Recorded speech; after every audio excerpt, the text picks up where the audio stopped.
From the National Newsroom of the Canadian Press, I'm Karen Rebo.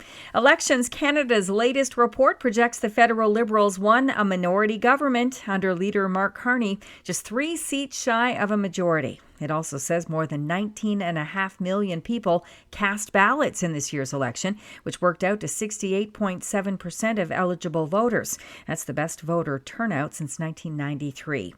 Prime Minister Mark Carney pledged in his victory speech early Tuesday to unite a divided country in the face of ongoing tensions with the U.S. He also said his government will work for and with everyone.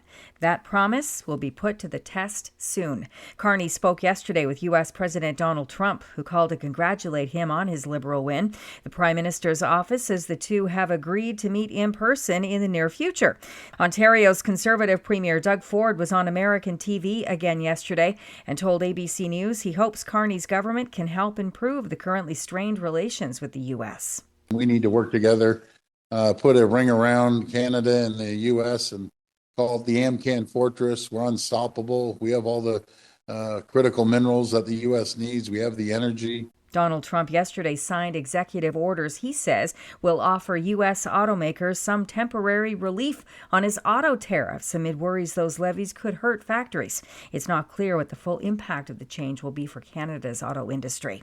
Documents obtained by the Canadian Press suggest the Ontario government is considering shortening the length of teachers' college from 2 years to 1 in order to address a worsening shortage of educators.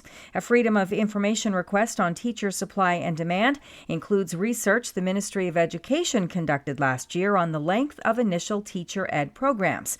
Ontario Secondary School Teachers Federation President Karen Littlewood says the ministry should also look at the length of in-class experience.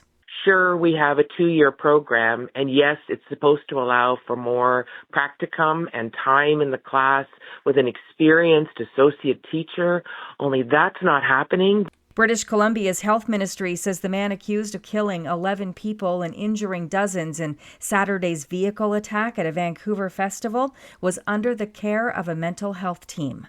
A statement from BC's health ministry says Adam Kaiji-Lo was being followed under the Mental Health Act, but there was no indication of violence towards a care team with Vancouver Coastal Health. To the care team's knowledge, it says there was no recent change in his condition that would have warranted involuntary hospitalization. Premier David Eby says his government is committed to getting answers. I think it more likely than not that we'll be going to full public inquiry. 30-year-old Kaiji-Lo has been charged with 8 counts of second-degree murder. Don Mitchell, The Canadian Press. And for most Canadians, today is the last day to file your income taxes.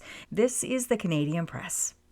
In sports, NHL playoff action last night. The Ottawa Senators extended their first-round best-of-7 series with a 4-0 shutout of the Toronto Maple Leafs in Toronto. Ottawa captain Brady Tkachuk says avoiding elimination was a true team victory. Because everybody wanted to win, and I think it paid off. Game 6 goes in Ottawa Thursday. The Edmonton Oilers have finally taken the lead in their series with the 3-1 win in LA. Evander Kane and Connor McDavid also scored for the Oilers, who lead the series 3-2. 2 other games needed overtime. The Vegas Golden Knights eked out a 3-2 win over Minnesota to take a 3-2 series lead, and Sebastian Aho's second goal of the game early in double overtime lifted Carolina to a series-clinching 5-4 win over New Jersey. And in baseball, 5 home runs from Boston's Big Bats carried the visiting Boston Red Sox to a 10-2 pounding over the Toronto Blue Jays. From the Canadian Press, I'm Karen Rebo. Thanks for listening. Don't forget to follow and subscribe. For more of today's top stories, visit thecanadianpressnews.ca.